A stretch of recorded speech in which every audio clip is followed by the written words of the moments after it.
Hi, I'm David Gancher, Buncombe County Commission Chair. I'd like to talk to you about the January 17, 2012 meeting of the Buncombe County Commission and go over some of the things we did tonight.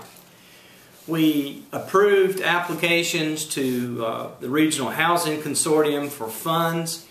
We're continuing to try to get funds for low-income and workforce families.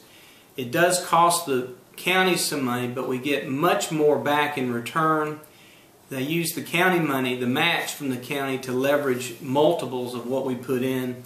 In this case, about 3 times the $75,000 we put in for housing projects that are much needed. We had a long report about poverty and the programs that we have in Buncombe County. In fact, at the last State County Commissioner meeting, Buncombe County was one of 2 counties chosen to present their program to the rest of the state as a model of how we might approach the poverty issue. We were paired with Wake County, and Wake County basically spends a lot of county money directly doing the programs. In Buncombe County, we partner with groups like BCC. We heard from Scott Rogers today. With Evelyn, we've heard, not tonight, but in the past, from Bill Murdoch and leaders in our community who are on the front line. Our philosophy is that we will partner with nonprofits and we'll enter into a contract where they have to show us specific goals and benchmarks are met, or else the contract's not renewed. We like dealing with nonprofits because we don't have to reinvent the wheel. We can basically use their expertise to pinpoint the issues and the problems we want to address. Great program. We're doing some wonderful things to work on poverty. And it's going to be it's a lifelong problem. It's not something that's going to go away.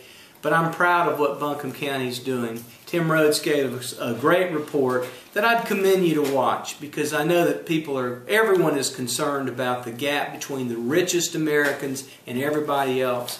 And we've got to do our part to help the lowest income class of Americans, because they deserve the same benefits and opportunities we've all had. The longest part of the meeting was about the lighting ordinance. We had last winter we instructed the planning board to come back with an ordinance that basically would stop light trespass and light glare. The planning board studied this for several months, and we got a report back. We got a proposed model of a lighting ordinance, and basically what we're doing is pretty simple. For all new construction, they have to put caps on the top of the lights so they don't waste energy shining up to the skies. That's where you hear the word dark skies initiative, dark sky ordinance. That's the part of we're talking there. But we went further today. When you have gas stations next to residential areas, they can't continue just to blast the light, trespassing in their neighbor's land.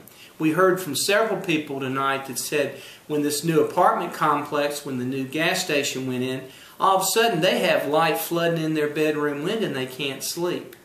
That's not right, folks. We can do better than that. All we're talking about is making people put shields on the top and on the sides if it bothers your neighbors. We talked about dusk to dawn lights. There are a lot of people, they cite it as a safety concern.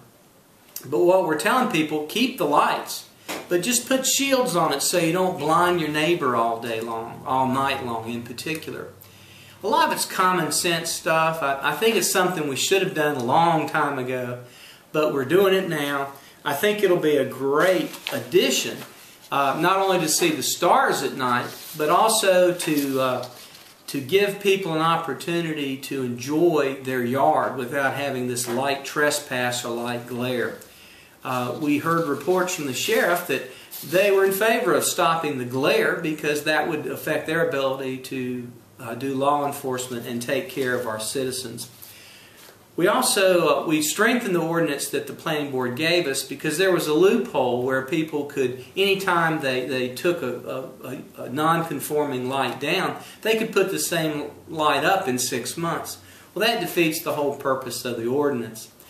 Generally, we'll give people 5 years to get in compliance. Most of the time, it's going to be a shield or a motion detector or something very minor. We don't think it'll be a big expense.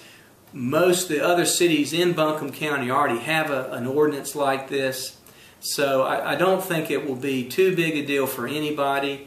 I think it's something that's needed, and it helps us appreciate what we have here. We also had three other public hearings about grant applications for transportation, mountain mobility, for elderly and disabled grants. Things that we've got to take care of.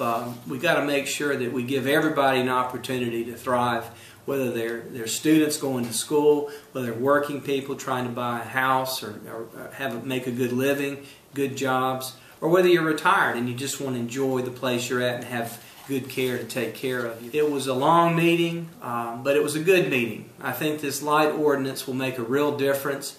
We're not going to have light police go out and shut you down, but we are going to work with people to do shields so that when you look at the skies at night or you look at your property, you're not looking at light from somebody else's property that you didn't ask for and didn't want.